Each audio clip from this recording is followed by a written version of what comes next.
السلام عليكم ورحمة الله وبركاته. أصحابتك وحرين جنال كمركز السود وهذا أدي هذا ومهد سنتين ما أنت وأربعة وأنا لبي لباتنك بيش جولاي تضبات سنة كلابا كن إيه اللحية لباتنك مقال كان وحن ربا إن ندي كل وذاقو وزيرك قاشاندق أما دقالك دولة مريكن كي تليها جود إذا مدى مريكن هي وحا أي شلي خرطجين جوديga aqalka sanadka u qaabilsan qoondaynta lacagaha si lacaga dheeraada oo ku aadan dagaalka Iran ay u weydiistaan laakiin su'aalo kulul ayaa xubnaha aqalka sanadka ay weydiiyeen ee gudigaasi ku jira oo la xiriira dagaalkan muxuu u dhamaan la yahay marinka hormus hadii go'doominta Mareykanka uu ka qaado maxaa dhacaya lacagaha ilaa hadda dagaalka ku baxay maxay dhanyihiin maxay tahay sababta lacagtan aad u doonaysaan xilli nolosha dadka Mareykanka ah ee maalinba maalinta ka dambaysa ay sii qaaliyoobayso arrimahaas oo idil ayaa la weydiiyay haddaba siday uga jawaabeen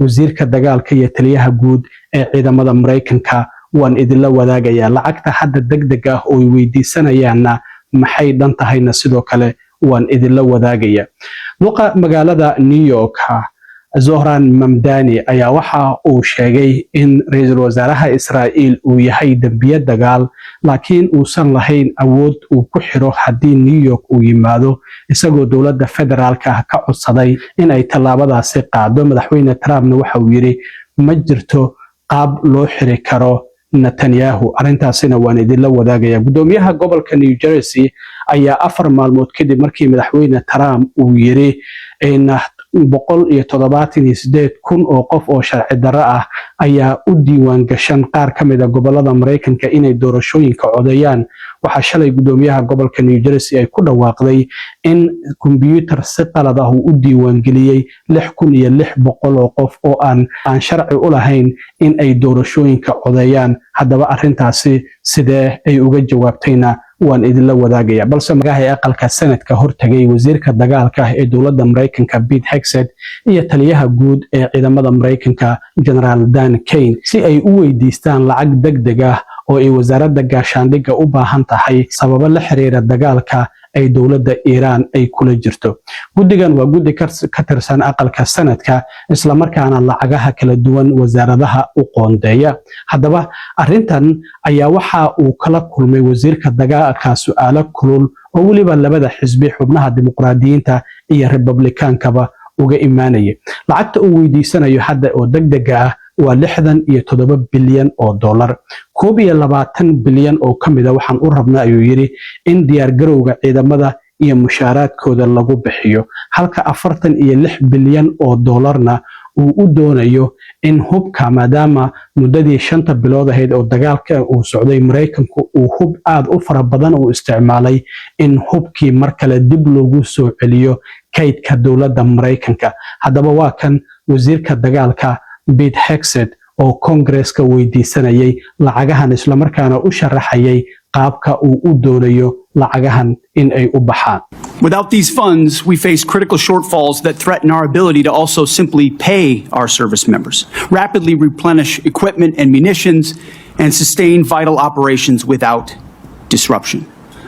This supplemental request serves two purposes: sustain our military readiness to meet this year's new demands, and accelerate critical capabilities to replace and augment those we have used in contingencies. But make no mistake, this is not a one-for-one replacement.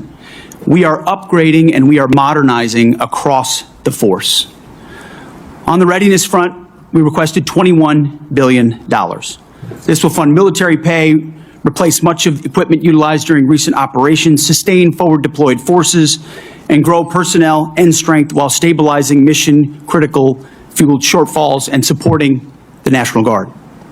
On the capabilities side, we requested $46 billion.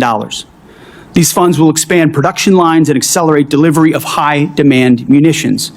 We're talking about solid rocket motors, JDAMs, hypersonics, and counter-drone capabilities. markaas kadib wasiirka dagaalka su'aalo fara badan ayaa waxa weydiiyay xubnaha ku jira gudigaasi oo labada xisbi ka tirsan haddii aan ku bilaabo senator Dick Durbin oo laga soo doorto gobolka Illinois isla markaana xubnaha ugu sareeya aqalka sanadka xisbiga dimuqraadiga kamida ayaa waxa uu weydiiyay su'aal ahayd dagaalkan ilaa iyo hadda imise lacag ah ayaa ku baxday waxaana wasiirka dagaalka uu uga jawaabay in lacagta ilaa ay hadda dagaalkan 5 bilood uu socday ku baxday ay tahay 37.5 bilyan oo dollarka Mareykanka ah. Do you have a new estimate about what the war has cost us so far in this, the 5th month of the first year of this war in Iran? Senator, the estimate we have as of today is $37.5 billion. markaasi kadib wasiirka dagaalka su'aalo kala duwan oo sababta dagaalkan uu u soo gabagaboobi laayahay isla markaana uu u sii daba dheeraanayo ayaa xubno ka tirsan labada dhinac ay weydiiyeen xildhibaanadan la yiraahdo Patty Murray oo laga soo doorto Washington State ayaa waxa ay weydiisay wasiirka dagaalka Pete Hegseth 8 Abriil ku dhawaad 3 bilood ka hor waxa aad tiri waxaan burburinay dhammaanba awoodii dawladda Iran ay lahayd haddii gantaalada ay ahaan lahayd haddii droniska ay ahaan lahayd laakiin waxa ay tiri maxay tahay sababta 3 bilood kadib ay gantaalo ugu soo tuurayaan maraakiibta maraysa marinka Hormuz iyo saldhigyada ciidamada Mareykanka ay ku leeyihiin bariga dhexe waxaana wasiirka dagaalka uu uga jawaabay arrintaasi waxa uu sheegay in ay wiiqeen awoodii dawladda Iran haddana meeshii ugu tabarta darnayd ay taagan tahay laakiin waxa uu yiri wali awood ay u leeyihiin in ay gantaalo ama drones ay soo diraan maxaa yeelay ayuu yiri dhulka hoostiisa ayaa waxa ay ku leeyihiin kaydad fara badan oo inaguna inta badan aanan ogeyn marka waa kan su'aashii la weydiiyay oo xildhibaanadan Patty Murray ay weydiisay iyo waliba sida uu uga jawaabay. Most Americans have had a lot of trouble following this administration's contradictory statements about the war. On April 8th, you said, and I quote, "Their missile program is functionally destroyed, launchers, production facilities, and existing stockpiles depleted and decimated and almost completely ineffective."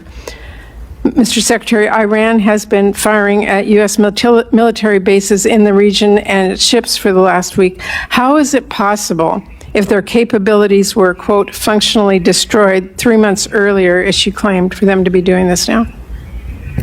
Well, Senator, Iran is at the weakest point militarily it has ever been in the past decade. Certainly, maybe in 47 years, as they've gathered effectively a terror army. And that terror army was built to try to create conventional capabilities to defend against a pursuit of nuclear weapons, which meant thousands of ballistic missiles, many of which we have destroyed, others of which they have put inside facilities and hidden in underground facilities. And that's what terror regimes would do. So I acknowledge they still have capabilities, no doubt. But the amount of damage that we've done to them over the course of these series of operations has put them in the worst place they've ever been. sidoo kale senataradan la yiraahdo Kristen Gillibrand ayaa waxay tiri waxa aad doonaysaan lacaga dheeraad ah oo aan xadidnayn oo aad bam ku iibsataan shacabka Mareykankuna waxa ay la yihiin wax cunto ah oo ay cunaan noloshuna waa ay ku sii qaaliyoobaysaa marka waxay tiri sidoo maamulkan u doonaya in arrintan uu ku difaaco waxaana wasiirka dagaalka Pete Hegseth uu yiri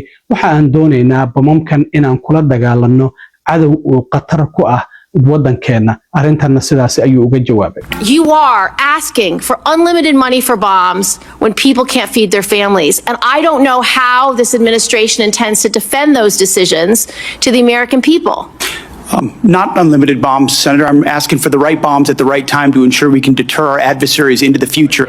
sidoo kalena Senator John Kennedy oo Louisiana laga soo doorto oo Republican ah ayaa wasiirka dagaalka Pete Hegseth iyo taliyaha guud ee ciidamada Mareykanka General Dan Kane waxa uu weydiiyay maxaa dhacaya haddii ciidamadeena aan waddankeena dib ugu soo celino oo go'doominta ay saareen marinka Hormuz aan qaadno arrintaasi ma waxa ay sababaysaa in Iran ay lacago ka qaadaan maraakiibta maraysa marinka Hormuz in wasiirka dagaalku waa uu ka jawaabay arrintaasi laakiin taliyaha guud ee ciidamada Mareykanku waxa uu yiri General Dan Kane wali qatar ayaa Iran ay ku tahay maraakiibta maraysa marinka Hormuz waxaana sidoo kale wasiirka dagaalka Pete Hegseth oo arrintaasi kaga jawaabay in ay wali Iran ay qatar tahay isla markaana ay lacag ka qaadi karto maraakiibta maraysa marinkaasi Hormuz laakiin Senator John Kennedy ma uusan ku qancin jawaabta labada mas'uulba ay bixiyeen waxa uu sheegay in uu doonayo in arrintan si qoto dheer looga wada hadlo jawaab sax ahna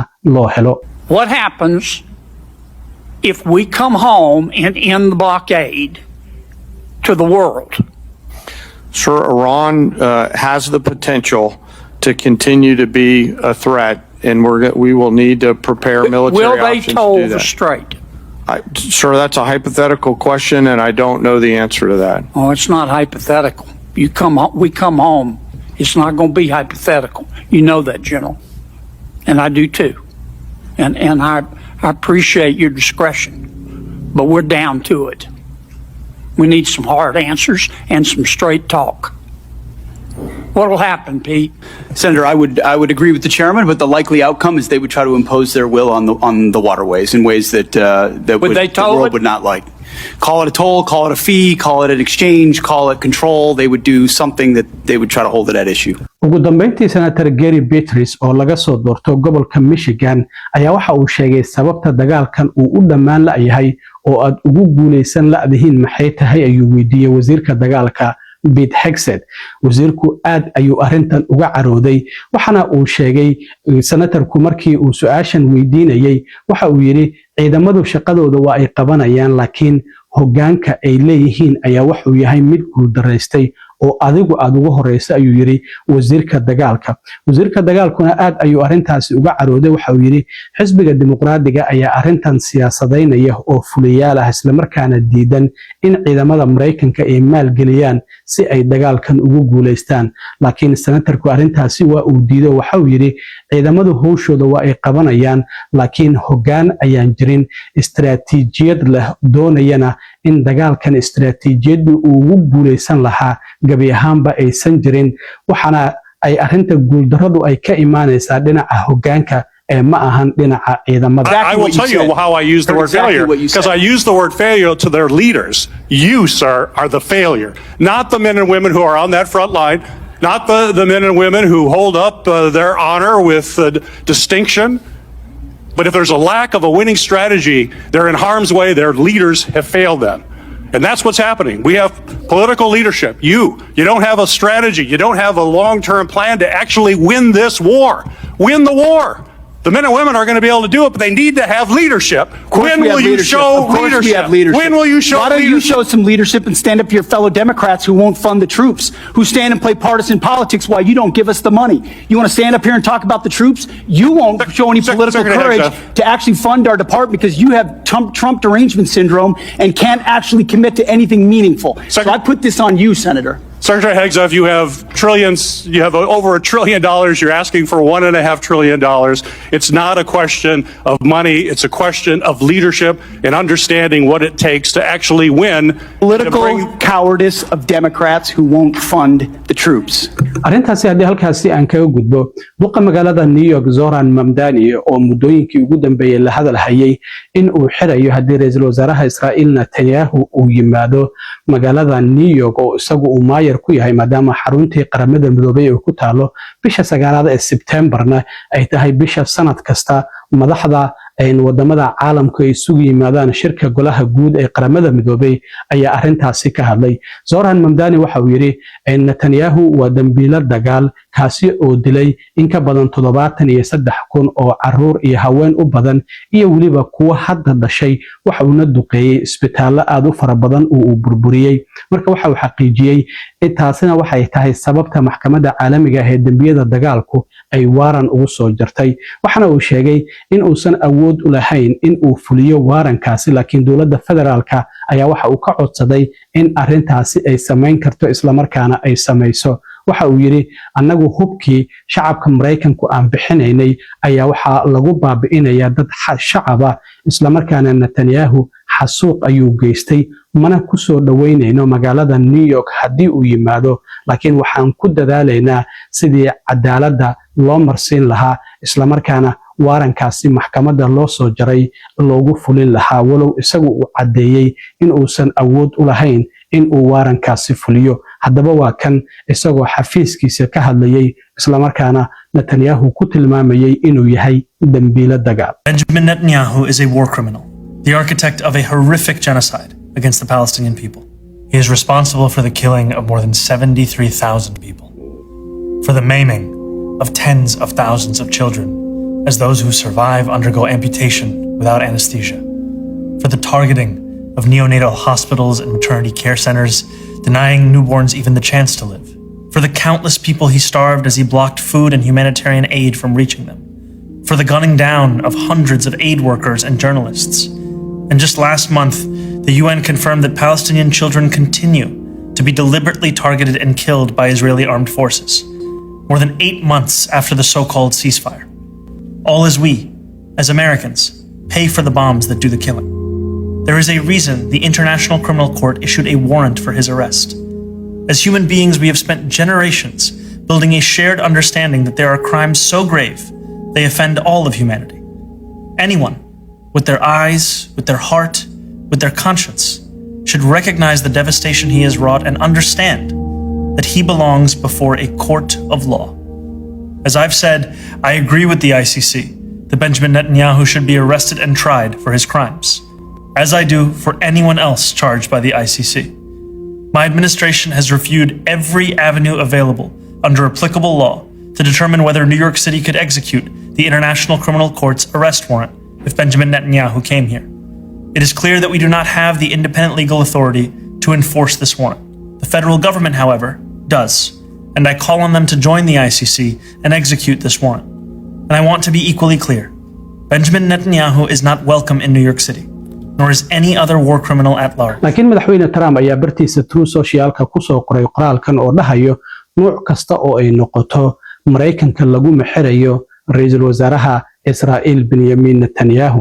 Arrintaasina halkaas idii aan ka gudbin madaxweyne Trump waxaan ognahay Khamiistii la soo dhaafay hadalkii uu u jeediyay shacabka Mareykanka uu ku cadeynayay inuu helay cadeymo la xiriira in doorashooyinkii madaxtinimada ee sanadkii 2020 dowladda Shiinuhu ay soo faragelisay. Waxa uu sidoo kale sheegay in diiwaangelinta codbixinta gobolada Mareykanka ay ku jiraan malaayiin qof kuwaasi oo aan sharci u lahayn in doorashooyinka ay codeeyaan oo sharci la'aan ah ilaa 178,000 ayuu sheegay. Haddaba shalay gudoomiyaha gobolka New Jersey Mike Sherrill ayaa waxa ay ku dhawaaqday in waaxda bixisa leysinada gawaarida ee BMV-da kumbiyuutaradeedu ay si qalad ah ay ugu diiwaangeliyeen 6,600 oo qof inay codeyn karaan. Arrintaasi oo ahayd qalad dhinaca ka yimid kumbiyuutarka waxayna sheegtay hadda dhammaanba 6,600 in laga saaray liiska dadka codeyn kara ee gobolka New Jersey. Waxayna xaqiijisay in arrintaasi la saxay 400 oo qof ayaana codeysay